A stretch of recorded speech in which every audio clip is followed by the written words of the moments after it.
피터 러커 목사님이 쓰셨던 책 중에요, 로컬 처치라는 책이 있습니다. 지옥교라는 책이 있습니다. 이 책은 펜사콜라 성경 신학원에서 공부한 성경 학도들에게 졸업한 이후에 다시 듣고 싶어하는 과목이 있다면 그게 무엇이냐 질문했을 때 대부분의 어떤 성경 학도들이 이 로컬 처치라고 이런 과목이라고 대답합니다. 지옥교라는 과목. 근데 이 책에 보시면 이스라엘 백성들이 이집트에서 불러냄을 받은 모임으로서 이제 사도행전 7장에 보시면 광야의 교회라고 언급하고 있습니다. 그런데 이 광야의 교회는 오늘날 신약에서 불러냄을 받은 모임으로서 지옥교회의 모든 문제들을 다 보여준다고 이야기합니다. 그래서 출애굽기에서부터 신명기에 이르기까지 실질적인 목회를 배울 수 있다고 이야기합니다. 거기에 보시면 형제들 간의 어떤 이간질, 불화의 문제, 또 목자의 아내에 대한 험담의 문제, 재정적인 어려움의 문제, 또 배후에 세워 공격하는 문제, 또 거짓 형제들의 반역 사건의 문제, 또 세상으로 되돌아가고 싶어하는 욕망의 문제, 또 목자에 대한 불신의 문제 등등 없는 게 없어요. 다 나옵니다. 거기에서요. 우리는 구약 성경을 통해서 오늘날 신약 교회에서 일어나고 있는 모든 교훈을 다 얻을 수 있다는 겁니다. 근데 오늘 이제 본문의 배경은 이렇습니다. 이스라엘 백성들이 출애굽한 이후에 이제 약속의 땅 진입을 눈앞에 둔 채로 이제 모세는 여호수아에게 리더십을 이양합니다. 여호수아를 이스라엘 목자로 세웁니다. 그리고 이스라엘을 유혹시켜 죄를 짓게 했던 미디안 정복 전쟁까지 완벽하게 마무리했어요. 이제는 이제 거침없이 앞으로, 전군 앞으로 하면 될 것 같거든요. 걸리는 게 없습니다. 그래서 이제 약속의 땅으로 들어가면 될 것 같은데 또 하나의 전혀 예상하지 못했던 사고가 터집니다. 어디에서? 내부에서요. 내부에서. 여기 민수기 32장 아까 1절에서 5절을 보시면 르우벤은 이스라엘의 장자 지파였고 갓은 르우벤과 이웃하여 사는 지파임을 알 수 있습니다. 이들은 12지파 가운데서도 특히 많은 군대와 가축대를 보유한 큰 무리였어요. 근데 이들이 갑자기 야셀 땅과 길라 땅에 주저앉겠다는 거예요.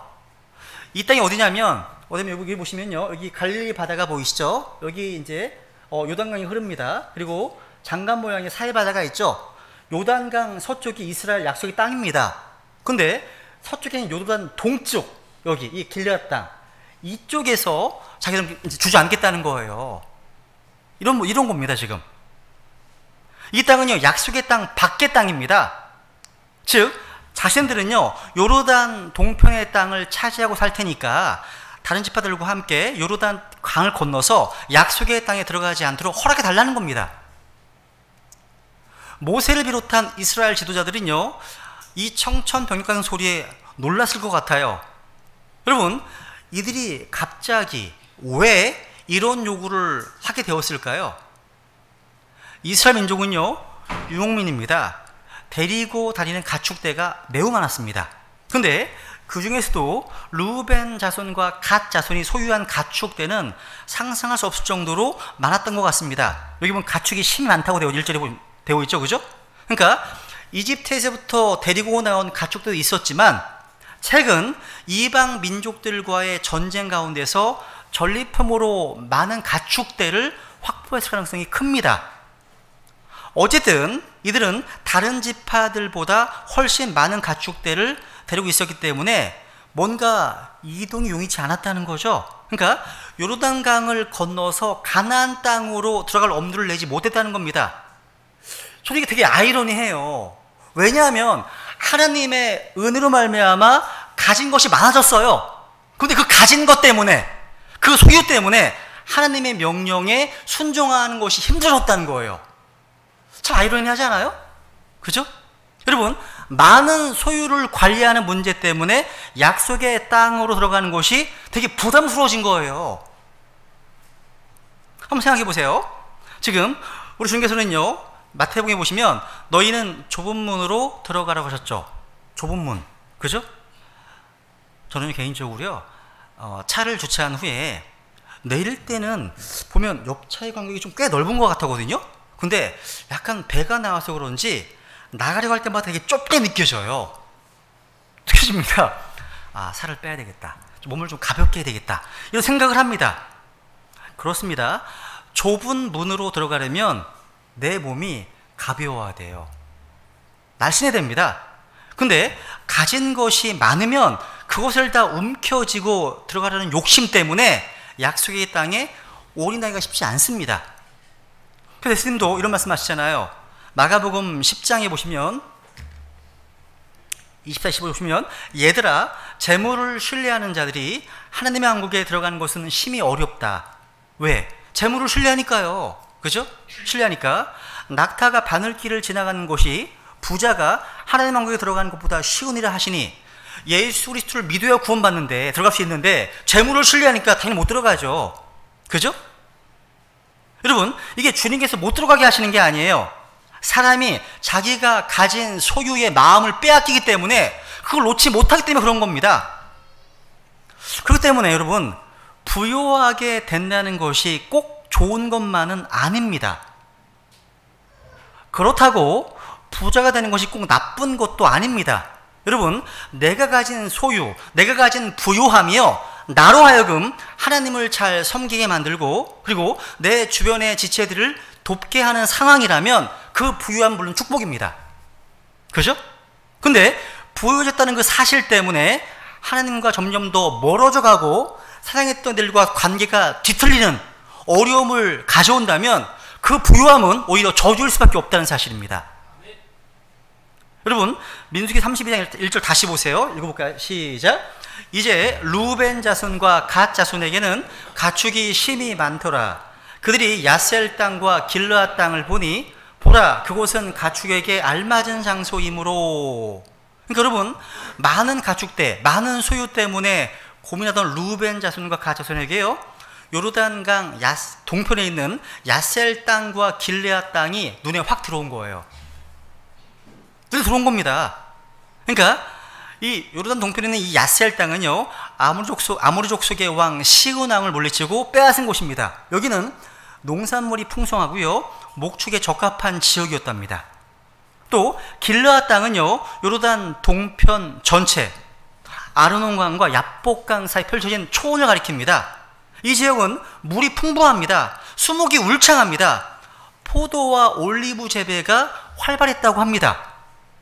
그러니까 갓 지파와 루벤 지파는 지금껏 광야 생활하는 동안 보기 어려웠던 야셀과 길르앗 지역의 풍요로움에 매료되었던 것 같아요. 그럴 것 같아요. 생각해 보세요. 그러면 이 두 지파 말고 다른 지파들이라고 해서 야셀과 길르앗 땅의 풍요로움을 왜 보지 못했겠습니까? 다 봤을 거 아니에요. 똑같이. 근데 다른 지파들은 다 약속의 땅에 다 들어가야 되기 때문에 하나님의 일념 때문에 야셀과 길르앗이 안주하려 하지 않았을 뿐이라는 거예요. 또 상대적으로요 가진 것이 적기 때문이라고 또 할 수 있습니다. 그런데 루벤과 갓 지파는 달랐다는 거죠. 남들보다 훨씬 많은 가축대를 보유했기 때문에 어떻게든 이 가축대를 지키고 불러야 한다는 그 생각이요 약속의 땅에 대한 하나님의 부르심보다 더 강했다는 겁니다. 그렇게 욕심의 눈으로 보니까 외형적인 조건이 좋은 땅에 그냥 주저앉고 싶은 겁니다. 이걸 보면서 제가 느낀 게 이겁니다. 우리가 여기서요 내가 무엇을 보느냐 보다 그걸 어떤 눈으로 보느냐가 더 중요하구나 그걸 배우게 됩니다. 똑같은 환경인데 보는 시각이 다르다는 거죠. 이 마치 창세기에 나오는 롯이 소돔과 고모라의 풍요로움을 바라보고 그곳에 정착했던 것처럼 루벤과 갓 지파 역시 당장 눈에 보이는 이 좋은 땅에 정착해버리면 된다고 생각했던 겁니다. 비슷한 거예요 지금요. 하지만 가나안 정복 전쟁을 앞둔 지금 이 두 지파가요 모세와 이스라엘 민족을 이렇게 떠나면 안 되는 거예요. 안 되는 겁니다. 지금은 아무 상속 유업이 없을지라도요 이 민족과 함께 약속의 땅에 들어가서 하나님께서 예비하신 진짜 풍성한 은혜를 누려하기 때문입니다. 그런데 지금 자기 소유를 놓지 못하는 그 욕심 가득한 두 지파에게는 그런 영적 분별력이 없다는 사실이에요. 못 보는 거예요, 그걸요. 모세가요, 이 두 지파를 향해서 이렇게 화를 냈습니다. 보세요, 한번. 32장 6절 7절에 보시면 다시 보세요. 시작. 모세가 갓 자손과 루벤 자손에게 이르되 너희 형제들은 싸우러 가는데 너희는 여기 앉아 있으려 하느냐? 너희가 어찌하여 이스라엘 자손을 낙심하게 하여 주께서 그들에게 주신 땅으로 건너가지 못하게 하려느냐? 모세는 지금 현재요, 현실에 안주하려는 그들의 안일함을 책망했습니다. 보세요. 너희 형제들은 싸우러 가는데 너희는 여기에 앉아 있으려 하느냐? 즉 다른 사람들은 하나님께서 부르신 그 약속의 땅을 나아가고 있는데 이들은 지금 믿음의 경주를 중간에서 포기하겠다는 겁니다. 그런 말이에요. 지금 그야말로 마태복음 7장에서 변형산에서 베드로가 고백했던 것처럼 주여 우리가 여기 있는 것이 좋사온즉 똑같은 겁니다. 현실에 안주하겠다는 거예요. 산 아래 내려가면 눈물이 있고 고통이 있고 마귀의 역사가 있는데 내려가서 싸워야 되는데 그냥 이곳에서 함께 있다는 거예요. 그걸 지금 책망하는 겁니다. 여러분, 루벤 자손과 갓 자손의 선택 기준은 하나님 말씀이 아니었습니다. 자신의 현실적인 필요가 선택 기준이었어요. 그러니까 많은 가축대를 돌보기에는 여기가 가장 좋아. 그러니까 더 이상 고생하면서 약속의 땅으로 갈 필요가 없어. 여기를 우리 약속의 땅으로 하자. 이제 광야 행군은 여기서 끝이야 라고 지들끼리 결정한 거예요. 그러니까 현실에 안주하려는 이런 이기적인 마음은요, 하나님의 부르심을 무너뜨립니다. 하나님의 행군 나팔 소리가 들리는데 자신들이 안 가겠다는 거예요. 안 가겠다는 겁니다. 이들은 지금요, 그냥 괜찮아 보이는 것에 취해서 베스트한 것, 가장 좋은 것, 가장 최상의 것을 놓치려 하고 있는 겁니다. 그러니까 지금 이들이 요구하고 있는 땅은요, 외형적인 조건은 좋았지만 그래도 약속의 땅 밖에 있는 땅이었어요. 밖에 있는 땅이었다는 거죠. 하나님께서 약속하신 땅 밖에 정착하려 한다는 것, 이것은 하나님 말씀 순종하지 않는다는 것을 뜻합니다. 이것은 또 말씀에 순종할 때 오는 엄청난 축복에도 제외된다는 뜻이에요. 이들은 그 중간지대의 유혹에 사로잡혀서 최종 목적지인 약속의 땅에 대한 소망을 버리려 하고 있다는 거죠. 모세는요, 다른 형제들을 배려하지 않는 그들의 이기주의를 책망한 겁니다. 너희 형제들은 싸우러 가는데 너희는 여기에 앉아 있으려 하느냐?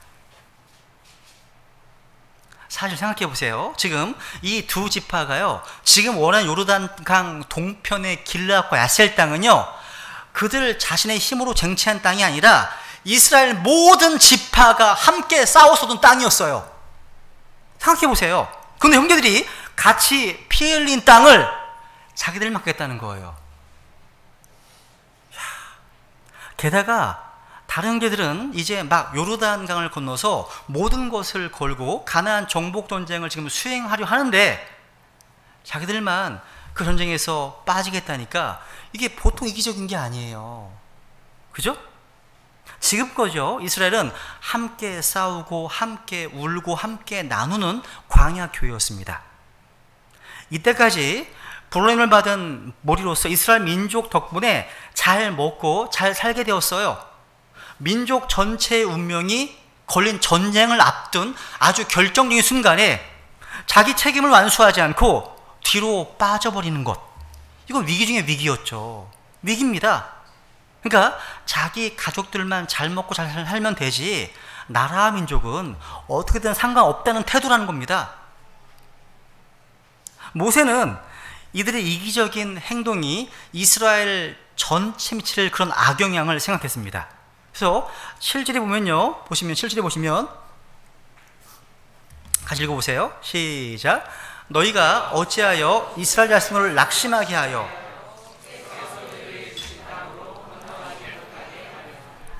이게 무슨 말이에요? 이는요, 너희들은 너희들만 잘 살면 된다고 생각하지만 너희들의 이런 행동은요, 우리 민족 전체를 재앙으로 몰고 가는 거다, 이런 말입니다.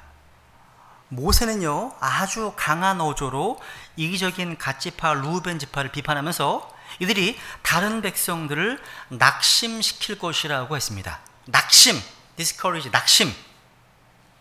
낙심이라는 말은요, 싸울 용기, 또 약속의 땅으로 들어갈 용기를 잃어버리게 한다는 뜻입니다. 모세는 이곳이요, 40년 전 가데스바네아에서 있었던 비극적인 상황과 똑같음을 상기시킵니다. 그래서 여기 8절 읽어볼까요? 같이 시작. 너희 조상들도 내가 가데스바네아에서 그 땅을 보라고 보내었을 때 그같이 하였나니 그들이 에스골 골짜기에 올라가서 그 땅을 보고 이스라엘 자손을 낙심하게 하여 주께서 그들 주신 땅으로 가지 못하게 하였느니라. 그 다음 13절 시작. 주의 분노가 이스라엘 향해 타올라 그분께서 그들로 하여금 40년 동안 광야에서 방황하게 하셨으므로 마침내 주의 눈앞에서 악을 행한 그 세대가 모두 소멸되었느니라.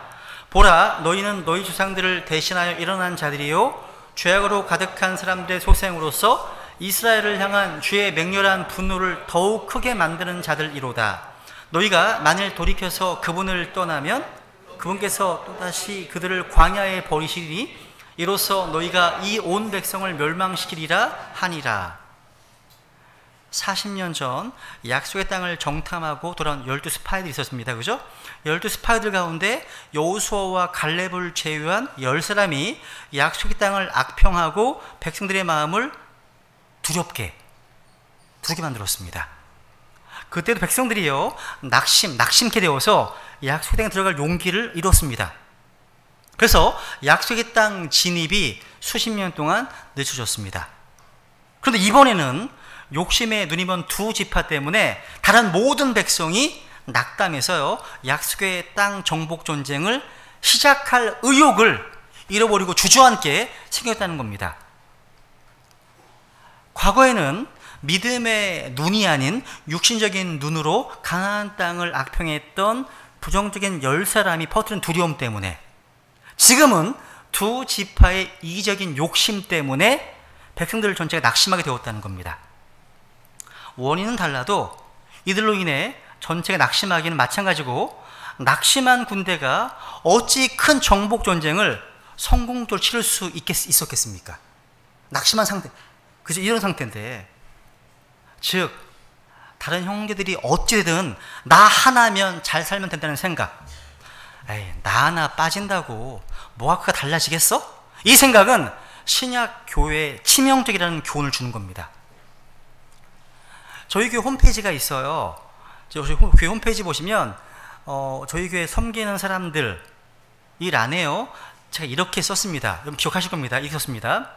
주님께서 신약교회에 선물로 주신 말씀의 사역자들은 성도들을 완전하게 하고 섬기는 일을 하게 하며 그리스도 몸을 세우는 일을 위해 부르심 받았습니다. 성경에서 말씀하시는 교회는 소수의 몇 사람만이 교회를 섬기는 것이 아닌 모든 성도들이 섬기는 일을 하는 교회입니다. 저희 베다네 침례교회 모든 회원들이 각자 자신의 위치, 은사와 위치에서 사역자가 되어서 그리스도의 몸을 섬기는 신약 성경에서 말씀하시는 그 교회를 이루고자 합니다. 이게 홈페이지에 있는 적힌 내용입니다. 기억하시죠? 그죠? 이것이 우리가 이루고자 하는 신약교회의 모습입니다. 근데 우리 한 사람이 다 소중하고 중요하다는 거예요. 그런데 우리 각 사람이 에이, 나 하나 빠진다고 뭐가 달라지겠어? 이런 자세로 주님께서 주신 그 자리에서 이탈해버리고 신실하게 섬기지 않으면 그것이 다른 지체들을 낙심케 한다는 거예요. 그 얘기입니다, 지금. 근데 오늘 본문에 보니까 광야교회의 그런 모습을 보게 된다는 겁니다. 여러분, 성경에 보면요, 제가 이제 1년 전에 레위기를 강의했었죠, 그죠? 아마 이제 오후 그 성경보 끝나면 민수기를 해볼까 생각하고 있습니다. 민수기는 많이 안 했던 것 같더라고요. 근데 민수기 앞에 보시면요, 이 루벤 지파와 갓 지파, 이들 두 지파의 병력을 다 합치면 8만 명이 훨씬 넘습니다. 넘어요.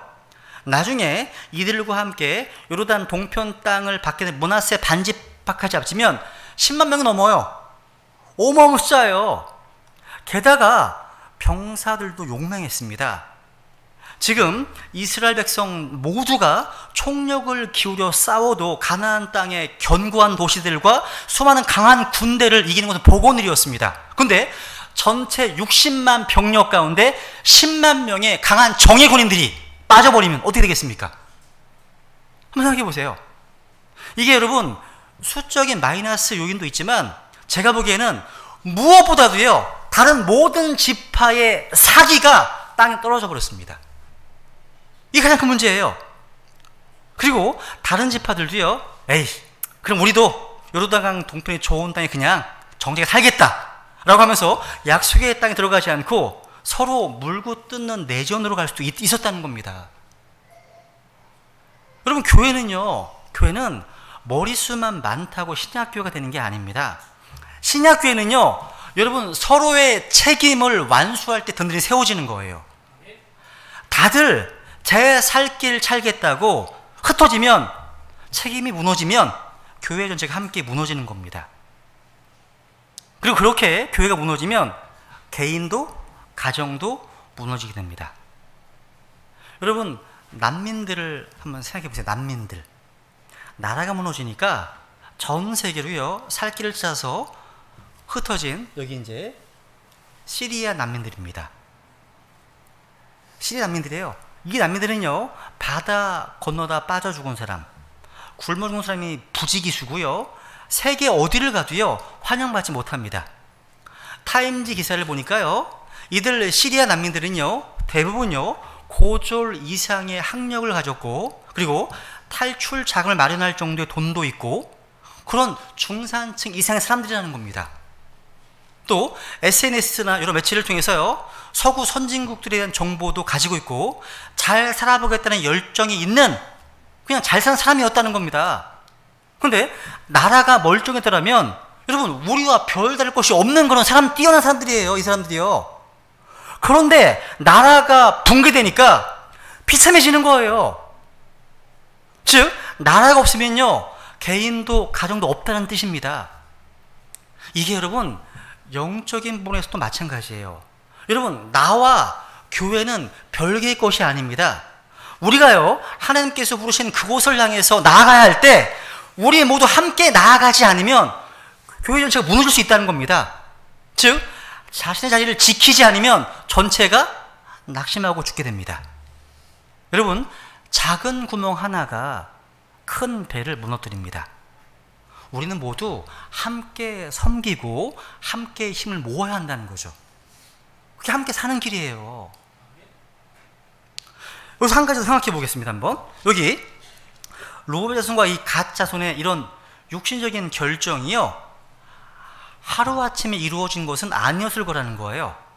이게 무슨 얘기냐면, 이 두 지파의 평상시 생각 속에 뭔가 축적되어 온 욕심이 이런 결정하게 만들었다는 거예요. 그러니까 평소에 자기가 많이 하던 생각의 결과물이 있었을 거라는 거죠. 제가 보기에는 이들은요 매일 자신들이 가지고 있는 많은 가축대만 묵상하며 살았던 것 같습니다. 예수님은요, 너희 보물이 있는 곳에 거기에 너희 마음도 있느니라 하셨죠? 날마다 어떤 것을 바라보고 있는가가 결정적인 때에 내 인생의 방향을 결정하는 사실입니다. 여러분, 평상시에 하나님의 말씀이 아닌 다른 것들을 너무 열심히 바라보고 사는 사람들은 결혼이나 이직을 하거나 등등 아주 중요한 순간, 아주 결정적인 순간에 잘못된 결정을 내리게 된다는 겁니다. 여러분, 현재 지금 내가 육신적인 상태에 있다, 그때는 결정을 미루세요. 영적인 상태가 좋을 때 결정하시라는 거예요. 그리고 뭔가 의심스러우면 하지 마세요. 그게 지혜로운 결정입니다. 믿음에서 나지 않는 부분은 죄입니다. 죄예요. 그죠? 여러분, 이들은요 이런 물질적인 결정, 자기 중심적인 결정을 내렸다는 거죠. 하나님을 신뢰하지 못하는 사람은요 자신을 지키기 위해서 만몬이라는 신, 또 현실이라는 신을 섬깁니다. 이 소유 때문에 하나님의 약속을 저버린다는 거죠. 근데 이러한 죄는 하나님의 분노를 부릅니다. 그래서 하나님께서는 평소 우리의 생각을 항상 하나님과 하나님의 말씀에 고정시키라고 말씀하시는 겁니다. 그래서 한번 이사야서 보시면 26장 3절, 이사야 26장 3절에 보시면 같이 읽겠습니다. 시작. 주께서는 생각을 주께 고정시킨 자를 완전한 평강으로 지키시리니 이는 그가 주를 신뢰하기 때문이다. 보세요. 생각을 어디에요? 주님께 고정시켰. 야, 보세요. 평소에 생각을 주님께 고정시켰다면 루벤과 갓 지파가 이런 이기적인 결정을 하지 않았을 거라는 거죠. 신약교로서 우리 또 마찬가지예요. 이 땅에 있는 것들이 아닌 저 위에 있는 것들이 우리의 애창, 애정을 돌아가 명령하고 있습니다. 가지겠습니다. 시작. 그러므로 너희가 그리스도와 함께 일으켜졌거든 위에 있는 그것들을 추구하라. 거기에는 그리스도께서 하나님 오른편에 앉아 계시니라. 위에 있는 것들에 너희의 애착을 두고 땅에 있는 것들에 두지 말라. 너희는 죽었고 너희 생명은 그리스도와 함께 하나님 안에 감추어져 있느니라. 위에 있는 것들에 너희의 애착을 두라. 여러분의 마음, 여러분의 생각은 지금 어디에 집중하고 계십니까? 여러분, 우리가 매일 매순간 믿음 안에서 말씀을 읽고 묵상하며 사는 것이 아주 중요한 겁니다. 그래야 우리 마음과 생각이요 하나님 약속의 말씀이 붙들려 있게 되는 겁니다. 믿음의 사람은요 현실에 함몰되지 않고 약속의 말씀을 붙듭니다. 현실을 선택하지 않고 하나님의 약속을 선택합니다. 어떤 상황 속에서도요 하나님을 선택하고 그 현실 너머에 현실을 지배하시는 하나님을 붙들게 됩니다. 이게 승리의 길입니다. 이렇게 지금 모세의 어떤 불같은 분노와 질책에 아마 이 두 지파의 리더들은 아마 상당히 당황했을 것 같아요. 그래서 다시 돌아가서 비상대책회의를 소집했을 것 같습니다. 그리고 자기들의 제안을 다시 수정해서 모세 앞으로 돌아왔습니다. 보세요 한번. 그 다음 보시면 32장 16절부터 보세요 한번. 이 내용을 같이 이렇게 시작.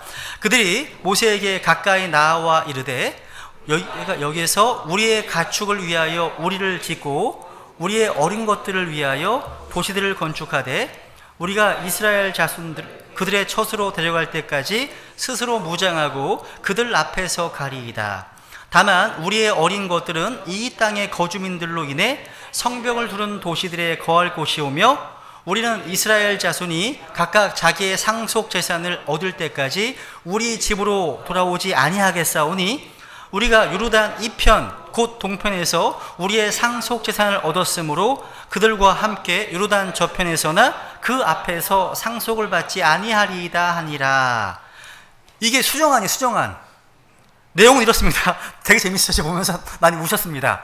첫째 무슨 얘기냐면 자신들의 여자들과 어린아이들이 요르단 동편에 머물 수 있도록 도시를 건축하고 성벽을 요새화하는 작업을 먼저 하겠다. 두 번째, 장정들은 무장하고 이스라엘 자손들과 함께 요르단강을 건너서 정복전쟁에 동참하겠다. 그것도 최전선, 그러니까 최선봉에 서서 싸우겠다는 겁니다. 그리고 정복전쟁이 끝날 때까지 집으로 돌아오지 않고 이스라엘 본대와 운명을 함께 할 것이다.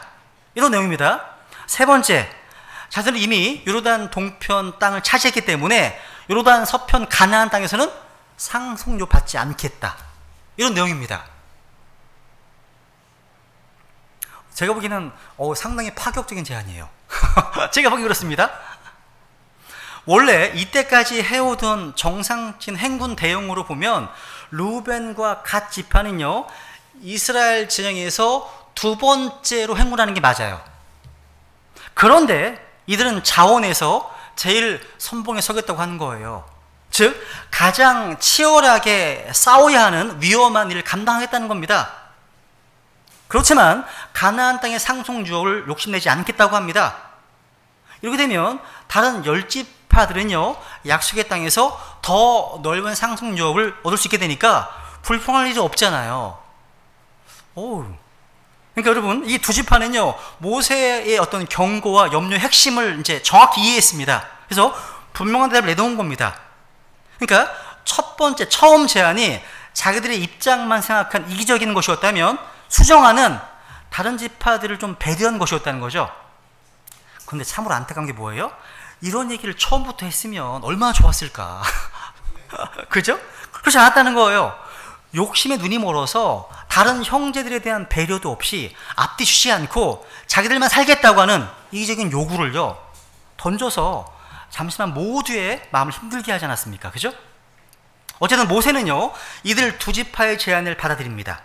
그리고 협상 과정 말미에 가면 33절부터 보시면 므낫세 반지파도 언급하죠. 그러니까 정확히 하면 두 지파가 아니라 두 지파 반이 요르단강 동편 땅을 차지하게 된 겁니다. 모세는 이들이 반드시 약속을 지킨다는 전제하에 요청을 수락합니다. 그 내용이 이제 20절부터 보시면 모세는 이들에게 이제 확실히 약속을 지킬 것을 다짐받는데 이 말씀을 한번 큰 소리로 같이 읽겠습니다. 여러분 읽으면서 제 마음에 자꾸 보였던 표현이 있어요. 여러분들 보이실 겁니다. 여기서 모세가 강조하면서 반복되어 나는 표현이 있습니다. 저도 써있지만 읽겠습니다. 시작. 모세가 그들에게 이르되 너희가 만일 이 일을 행하여 무장하고 주 앞에서 가서 싸우되 너희가 다 무장하고 주 앞에서 요르단을 건너가 그분께서 자신의 원수들을 자신 앞에서 쫓아내심으로 그 땅이 주 앞에 항복하게 될 때까지 싸우면 그 이후에 너희가 주 앞에서와 이스라엘 앞에서 무죄가 되어 돌아오겠고 이 땅은 주 앞에서 너희 소유가 되리라. 그러나 만일 너희가 그와 같이 하지 아니하면 보라 너희가 주께 죄를 지었으니 너희 죄가 너희를 찾아낼 줄을 분명히 알지니라. 뭐가 반복되어 있습니까 지금? 와, 무려 5번이나 지호바 여호와로서의 주님의 이름을 5번 사용합니다. 그리고 인생명사 자신 앞에서 before 자신 앞에서 이거 잡히면 6번이에요. 여기 유명한 23절의 이 말씀을 봉헌할 때 많이 사용하는 말씀이죠. 이 말씀이 이런 문맥에서 지금 나온 겁니다. 모세는요 인간적인 욕심으로 무리한 요구를 했던 이들 지파에게 확실하게 정신교육을 시키고 있는 거예요. 지금 정신교육을요. 주 앞에서 왜 이럴까요? 하나님의 백성이라고 하면서 그 중요한 결정을 함에 있어서 주님을 전혀 고려하지 않고 자기의 욕심에 이끌려 내리니까 말이 되냐 이게. 이제부터 주님 앞에 서 있다는 생각을 하고 살아라는 겁니다. 주님을 생각하지 않으면 너희들은 앞으로도 자기 것만 챙기는 이기적인 결정, 어리석은 결정을 하게 된다는 겁니다. 그래서 매사에 하나님을 의식하고 철저하게 하나님과 함께 건져 살아라 이러는 거 얘기입니다. 지금요. 주님 앞에서 주 앞에서 이 두 지파 반은요 이렇게 호되게 꾸지람을 받고 나서 정신 차렸습니다. 이들이 처음 제시한 내용에는요 욕심이 덕지 붙어 있었어요. 그런데 모세를 통해서 선포한 하나님의 말씀의 검이 사정없이 그들의 욕심을 떼어냈습니다. 오늘날 우리도요 우리를 향하신 하나님의 부르심과 이기적인 욕심이 혼재한 채로 살아갑니다. 그렇기 때문에 날마다 하나님의 말씀의 검이 우리 영혼 속으로 들어와서 세상의 욕심을 제거해야 한다는 겁니다.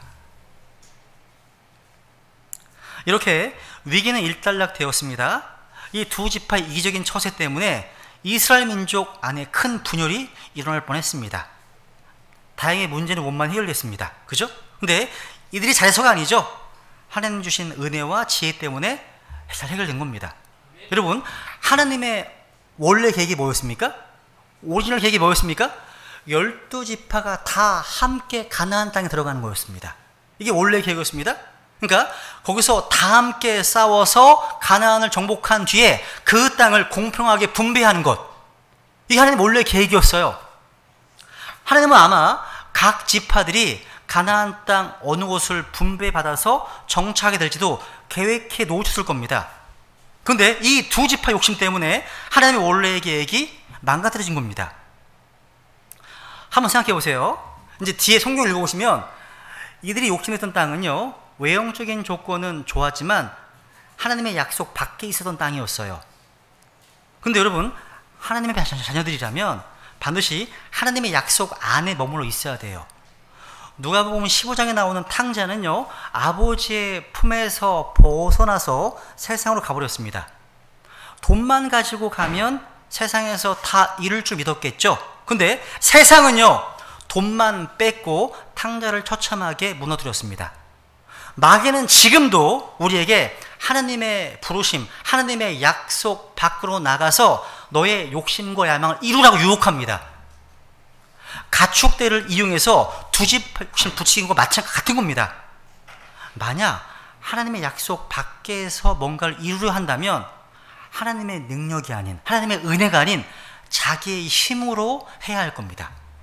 그런데 하나님의 보호막, 하나님의 능력에서 차단된 채로 서 있는 사람은 마귀의 밥이 되는 거예요. 중요합니다, 여러분. 여러분, 제가 자주 보는 프로가 하나 있는데 동물의 왕국이에요. 뭔지 아세요, 이게? 잘 안 보시나 보네. 좋은 프로인데. 바다 사자. 동물의 왕국 보시면 바다 사자, 또 바다 표범 이런 것이 이제 종종 나옵니다. 바다 사자야? 오요? 이들이 여러분, 바다 사자, 바다 표범인 것은요, 제가 볼 때는 바다 속에 있을 때이지, 일단 육지에 올라와 꾸물거리며 기어다니는 모습은요, 그냥 제가 보기엔 아주 거대한 애벌레처럼 보여요. 결국 나 못 잡아요. 이거 올라오면 못 잡습니다. 부생이면 바다를 떠난 바다 사자, 바다 표범은요, 더 이상 사자나 표범의 위용이 없습니다. 마찬가지입니다. 하나님의 품을 벗어난 하나님의 자들 역시 아무것도 아닙니다. 마찬가지예요.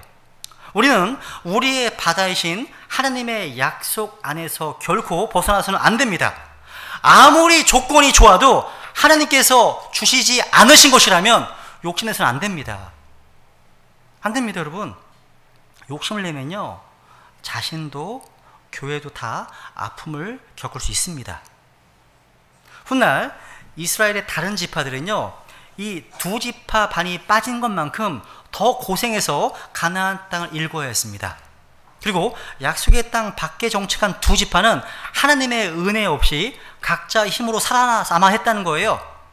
이들의 이기심 때문에 다 안 해도 될 고생을 더하게 되었다는 겁니다. 근데 여러분, 나중에 역사를 보시면요, 이 두 지파 반의 선택은요, 좋지 않은 결과를 가져왔어요. 여러분, 성경 통독을 많이 해야 되게 돼서요, 흐름을 알아야 되거든요. 결과가 안 좋아요. 왠지 아세요? 요르단 동편은요, 다른 10지파들처럼요, 특히 여호수아의 리더십, 여호수아의 목양으로부터 거리가 멀었어요. 훗날 예루살렘 성전으로부터도 멀었습니다. 반면 이방 종교를 믿는 주변 민족들과 너무나 거리가 가까웠어요. 그러다 보니까 영적으로 그만큼 훨씬 빨리 타락했음을 보게 됩니다. 그리고 요르단 동편 땅은요, 외세의 침입에도 그만큼 취약했어요. 생각해 보세요. 내 눈에 좋은 땅은 다른 사람들도 좋아요. 여러분, 욕심에 눈이 먼 사람들은요, 또 다른 욕심쟁이들과 싸우며 살 수밖에 없습니다. 훗날 요르단 동편 땅은요, 모압과 시리아와 같은 주변 이방 민족들로부터 가장 자주 침입을 시달리게 됩니다. 그리고 훗날 아시리아의 침공 때 가장 먼저 멸망하게 됩니다. 이 결과예요, 여러분. 여러분, C.S. 루이스의 말대로, 여러분, 우리가 하늘에 있는 것들을 목적하면 하늘과 땅을 다 얻을 것이지만 땅의 것을 목적하면 둘 다 잃을 것이다. 이 맞는 말입니다. 이렇습니다, 여러분요. 여러분, 구약 성경에 나오는 말씀 가운데 제가 이스라엘과 관련돼서 종종 인용해드릴 말씀이 있습니다. 시편 126절에 보시면 이런 말씀이 있죠. 이 마지막 구절인데요. 읽어볼까요, 같이요? 시작. 예루살렘의 화평을 위하여 기도하라. 너를 사랑하는 자들은 형통하리로다. 이런 말씀입니다. 우리 성경 신자들은 창세기 12장 3절 말씀대로요, 이스라엘 백성들을 축복하니 너에게 복을 주고 이스라엘을 저주하면 주님 저주를 내리시겠다, 이 말씀을 믿습니다. 우리 성경 신자들은요 결코 반유대주의자가 될 수 없습니다. 그래서 우리나라 정부가 친이슬람 정책이 아닌 친이스라엘 정책을 펴기를 기도하는 겁니다. 우리가 왜 예루살렘의 화평을 위해서 기도하는 게 중요할까요? 구약시대라면 예루살렘은요 하나님의 성전이 있는 곳입니다. 예루살렘은 하나님을 경배하는 이스라엘 민족 전체의 믿음을 상징하는 곳입니다. 예루살렘이 화평하고 평안해야 개인도 평안할 수 있는 겁니다. 근데 예루살렘이 흔들려 버리면 개인의 삶도 무너지는 거죠. 그래서 이스라엘 백성은 무엇보다도 예루살렘의 화평을 위해서 기도했습니다. 근데 민수기 32장 이 두 지파는요 예루살렘의 화평, 즉 광야 교회 전체 화평이 아닌 자기 자신의 안위만을 챙기려 했다는 겁니다. 나 하나만 잘 되면 되지. 이런 이기주의는요 교회 전체를 무너뜨릴 수 있는 위험한 겁니다. 오늘날 이런 개인주의 사상이 기독교계에도 침투했어요. 그래서 신앙생활도 나 하나만 복받으면 되지 뭐, 이런 개인주의로 흐르는 경향이 있다는 거죠. 근데 절대 그렇지 않습니다. 여러분, 구원받은 성도와 신약교회는 공동 운명체입니다. 미우나 고우나 교회는 구원받은 하나님의 자녀들이 속해야 되는 가족입니다. 교회가 살아야 내가 사는 것이고 내 가정이 살아나는 것입니다. 그래서 마귀는 첫 번째로요 우리와 하나님과의 관계를 공격합니다. 두 번째로 우리와 교회와의 관계를 공격합니다. 그래서 여러분, 교회 안에서 상처받고 시험 드는 사람들이 왜 이렇게 많은지 그 뒤에는 마귀의 세력도 큰 원인임을 알아야 한다는 거예요. 그래서 어떤 일이 있어도 신약교회에 붙어 있어야 한다는 거죠. 이 세상에는 완전한 교회는 없습니다. 기도하고 주님의 선한 인도하심 가운데 신약교회를 우리 선택하셨다면, 그 성경적인 교회를 선택하셨다면 그 선택한 교회에서 신실하게 맡겨진 것들을 다 하시길 바랍니다. 그리고 우리가 속한 신약교회가 생명력 있게 또 살아난다는 거예요. 그래서 여러분, 신약교회가 성령으로 충만하고 은혜와 말씀으로 충만하면 여러분, 우리 인생에 크고 작은 위기가 와도 극복할 수 있는 영적인 힘을 쉽게 공부받을 수 있습니다. 그런데 교회에 은혜와 진리가 충만하지 않으면 개인적으로 작은 염려와 근심과 어떤 이런 것만 생겨도 금방 무너지더라고요. 그러니까 교회에 풍성한 생명이 흐르도록 기도해야 한다는 겁니다. 기도의 영이 충만한 교회, 그래서 은혜와 진리가 충만한 교회, 영적으로 살아있는 교회는 우리에게서 이 악한 세상과 육신과 마귀와 싸울 수 있는 힘을 준다는 겁니다. 그렇기 때문에 나 자신만을 기도하지 말고요, 이 교회를 위해서 기도해 주시길 바랍니다. 어떤 일이 있어도요, 교회가 마귀의 타깃이 되어서 마귀의 공격과 온갖 시험으로부터 굳건히 설 수 있도록 교회를 위해 기도해야 한다는 겁니다. 말씀의 흐름을 맺겠습니다. 민수기 32장에 나온 이 루벤 지파는요 12지파 가운데 장자 지파입니다. 각 지파는 어느 지파보다 전쟁을 잘하는 용맹스러운 그런 지파입니다. 12지파 가운데 가장 용맹한 병사들을 뽑을 때 대표적으로 등장하는 지파가 루벤과 갓 지파, 므낫세 반 지파입니다. 이렇게 많은 재능을 받은 사람들이 구약의 광야 교회라고 일컬어주시는 이 교회를 위해서 헌신하지 않고 자기 것만 챙기겠다고 이기적으로 나오면 전체가 흔들리는 겁니다. 여러분, 광야 교회가 없으면 아무리 능력이 뛰어나도 재능이 뛰어나도 결코 자신도 개인도 안전할 수 없습니다. 아무리 뛰어난 야구 선수도요 좋은 팀에 속하지 않으면 자기 실력을 발휘할 수 없습니다. 팀이 있어야 선수도 빛을 발할 수 있는 겁니다. 그렇기 때문에 나 하나면 잘 살면 되지, 이런 영적 이기주의를 버려야 됩니다. 우리는 모두 주님 안에서 하나된 형제요 자매들입니다. 그래서 항상 다른 형제들을 섬기고 자신을 부인하는 습관을 길러야 한다는 거죠. 그게 바로 우리가 모두 함께 사는 길이기 때문입니다. 이제 우리 모두 자신을 돌아보시면서 자신의 이기심을 회개하고 함께 울고 함께 웃는 주님의 은혜를 구하며 기도하시겠습니다. 우리 같이 주님 앞에 기도하시겠습니다.